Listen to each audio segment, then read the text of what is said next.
Hello. So I wanted to try something new. Um, really going outside of my comfort zone here. Not don't love typically being on camera, but I thought why not? We'll just give it a shot. Um, so I wanted to just document a project I've been working on for a year and for several years. Basically in 2022, I think.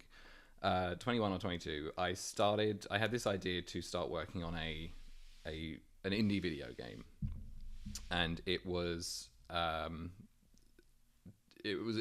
combination of two things that I loved. It was a combination of Star Trek, which I'm a huge Star Trek nerd, and also it was the cozy life sim parts of Persona, Persona 5, Persona 4, the whole series. Like, you've got your life sim thing where you're managing your time in between going into dungeons. And the dungeon stuff in those games, I typically would just try and bash out as quickly as possible so I could spend all of my time managing my time slots. And so it's the game itself started off as you were this young ensign. You'd been brought aboard this ship, and you would basically perform, like, you would do the game, but it was mostly focused on building up your bonds with characters. You would set your navigation from like where you were, planet one to planet two. It would take you 5 days. Each day had three time slots: a morning, afternoon, and an evening. And you would choose what you did in that time. And, the more time you spent leveling up people, unlocked new paths and all of that kind of thing. And, I started working on that myself in Game Maker. And then decided I needed some help, because this, any game dev will tell you that scope creep is the death of creativity, and that's basically what ended up happening to the project. But I ended up bringing on a programmer. His name was Callum, this young guy in Glasgow. We started working on it, and then um, I had a few.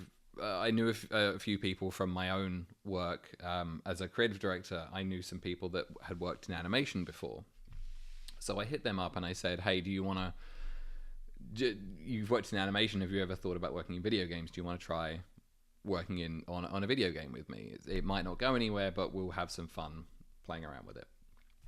So her name was Darcy. Um, she came on board, and she fortunately knew how to use a program called Spine. And Spine is a program you've probably seen everywhere when you see those mobile apps, and it's like 2D art, and it's got like the floaty limbs and the billowing cloth everywhere on the anime girls. It's like they use Spine to do that. They take 2D images, and then they use the Spine to mesh it, and it warps the fabric and whatnot. But it has a built-in skeletal system and rigging and stuff. So she was able to come up with these characters um, and rig them, and then you can export the sheets and the code from Spine into Game Maker, and that lets you basically control the character like you would in any other game. And that was just great. It brought the game so much more to life, having this kind of 2D side-on kind of look to it. And a lot of the style of the game came from Darcy. It was really retro futuristic, very very 70s inspired, kind of like a Jetsons kind of Hanna-Barbera kind of look. And the tone of the game being cozy was almost like the game itself was like this Saturday morning cartoon that you could go in and play. And the whole idea was that it was going to be very very wholesome and very, something you could play with your kids and chill out on. Like, coming out of COVID, a lot of people were like, we were really into Animal Crossing, and so we wanted more of that kind of cozy time, right? And that's what this game was. That's what it was supposed to be. And then it got a little bit bigger, and we needed someone to come in and do the background art. So then we hired a young girl that was finishing her art degree, I think, in like she was in background art, Beverly came on and helped with that, and she built out the environments in a similar kind of atomic age, kind of Incredibles kind of look. And then I had the idea for the story, but I wasn't a writer. So then I found a guy online. His name was Adam, and he came on and really gave these characters voices and personalities. And we constructed this system in the game where we didn't. I at the time I was working in indie game publishing. And I knew some of the pitfalls behind the scenes of people that would like hard code in all of their dialogue. And so when you would try and go to localize that, it was next to impossible because, you know, you can't send all of your code out to a language translator to get put into Chinese or Korean or Portuguese or whatever. So I knew that having an external document was the way to go. And we devised this system where everything was in a spreadsheet, and every line of dialogue had a code ID, and then it would say like character Ava, line 1 dialogue, and then line 2 dialogue, and then you would have it being a Persona-ish inspired game. You would need questions and answers. Then you would have like question 1, response 1, 2, 3, and then the person you were speaking to would have another set of responses for each of the choices that you made. And this spreadsheet just got huge just going through the demo that we were building as the vertical slice. But basically that spreadsheet could get pulled into the game, and then the game would depend, like when you went to somebody to talk to them, it would trigger the line of dialogue and it would call that from the spreadsheet. And so that way you could take this spreadsheet and just send it to a localization company and they could translate it. But we never got that far.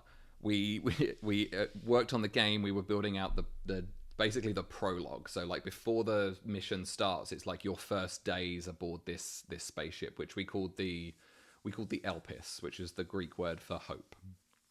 Again, keeping with the chill, cozy vibes. And so you board, you're pulled into this like instant action thing, and you don't really know what's happening. And it turns out that you've been brought into, you've basically been grabbed by the commander and thrown into this like holodeck type environment to perform this battle. And that shows you like how to. It had like a small combat aspect where it was like you would use cards to activate different ship systems. Like one card would do your shields, another would attack and repair the ship and all of that kind of stuff. And then the captain comes and saves you. You go to see your mentor. You learn the layout of the ship and also who is who on the ship. So we were building that out. Darcy rigged the characters. We had lots of placeholder art. Callum was coding away, Adam was writing, Beverly was basically just like the ship was huge, like having this huge like 1-to-1 scale of different rooms that I would be piecing together in Game Maker. And we worked on it for about a year. I put together an entire pitch deck to try and get funding from a publisher for it. And this was still during the time when lots of money was being plowed into indie games. It was still like the post-COVID, like this is where the money is, all the investors are excited. We calculated that it would take us about 20-ish months, and we would need about, to keep everybody else paid fairly on the project, we would need about $400-ish thousand dollars. And that was cutting as many corners as we could. That didn't include porting to consoles or anything. That was just a basic PC Steam release, no localization, no porting, very little QA. Like it was just the bare bones. It would have taken us to pay everybody fairly. It would have cost us about $400,000 for 20 months of work. And we sent that out. We carried on working on it. We got a few responses back from who from? I don't remember, but they were very encouraging. They were like, "This is great, but we need like a little more of a hook into the game." And this is where you're so caught up in your process and wanting it to see life that you start to warp your vision. And so it went at that point, and you didn't realize until hindsight, it went from being my cozy, life sim meets Star Trek game into being something else that was marketable, and that the market, the larger market wanted, because there is a space, infinite space on Steam for people that want to make their own games, but the games that you want to get big tend to get warped when other people get involved, because they're like, oh, this works, so let's do this, and it becomes like that Marvel formula of like every movie ends up being a Marvel movie, because that works, and so that's the way that these things are done now. So then we started looking at like additional combat, and then it went from being just solely on a spaceship to like the spaceship, you're barely on it, it's crashed on a planet, it went through a wormhole and crashed on a planet, and you now have to explore this planet. And it went from being a 2D side scrolling game into being like this isometric thing. And all of it, it would have been cool, I'm sure, but it wasn't the initial thing that got my spark going at the beginning of the project. And it just ended up getting too big. The scope grew, it creeped, and we went from our simple, fun little game into being this huge isometric battle game, which had like Pikmin elements in it from the little mascot guys that we had that you were trying to save as part of the story. And after 2 years, beginning of 2024, we actually end of 2023, I think we called it, and we said, this is just, it's just too big, we can't manage this.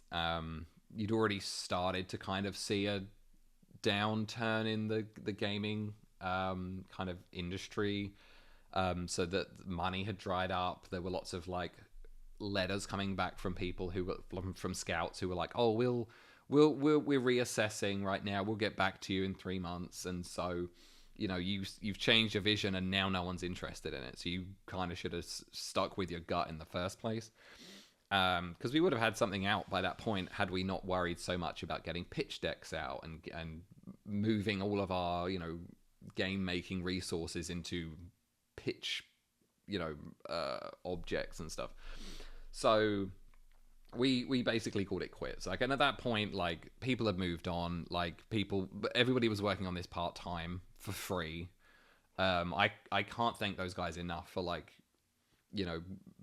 trusting me with their time to work on this crazy vision. I'd like to think everybody had fun on it. Adam had gone married. He was expecting a child. Callum had gone and got a job because he had been fresh out of school at that point. And everybody was just kind of in a different place than they were 2 years before, which is totally, reasonable and unexpected. I had moved into other jobs.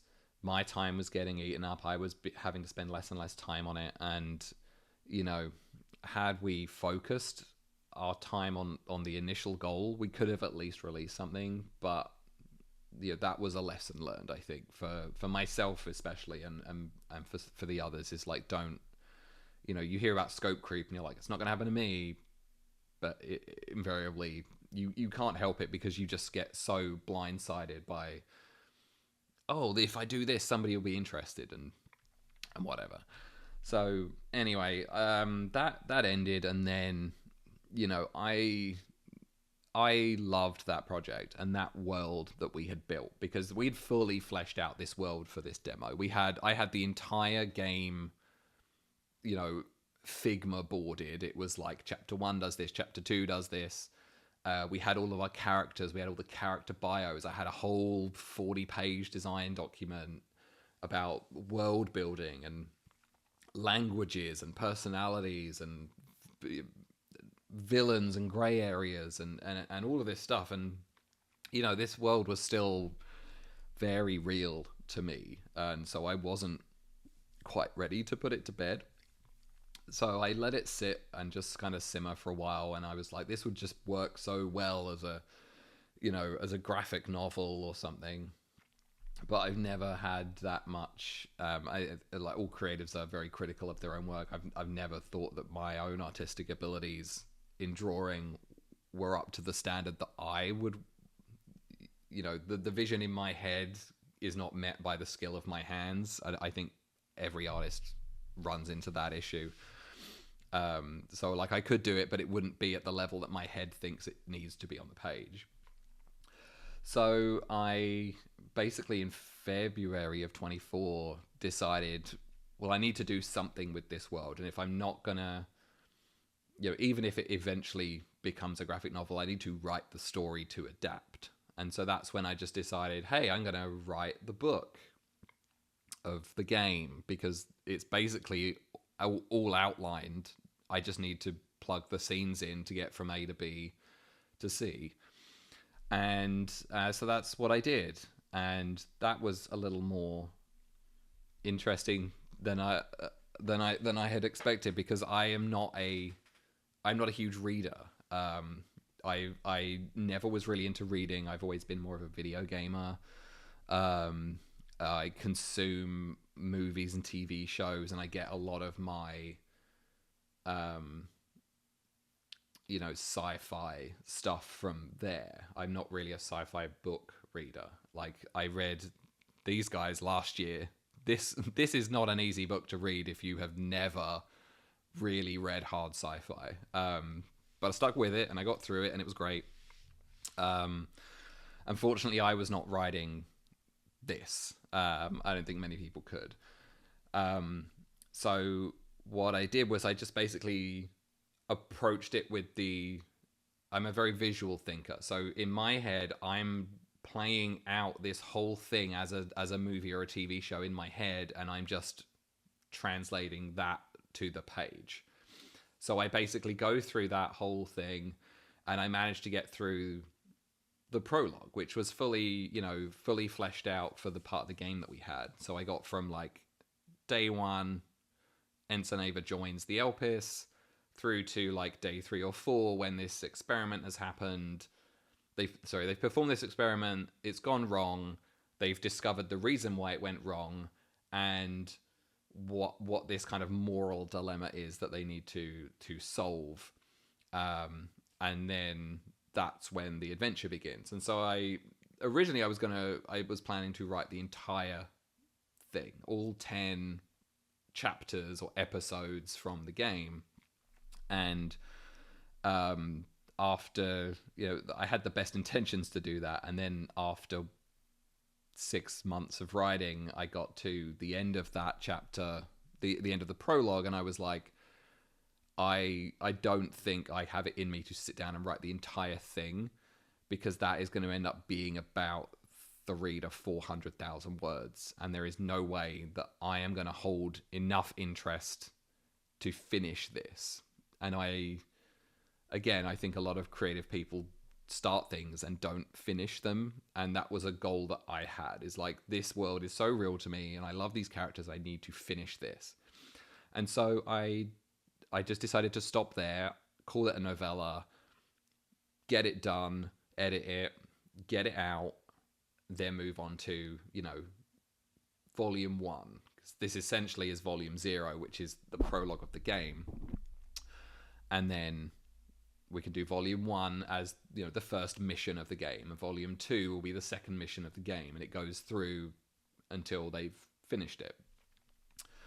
And the universe itself, the world building, it's all like an alternate reality where the universe is built around the laws of physics are governed by music theory, and I'll get more into that in another video.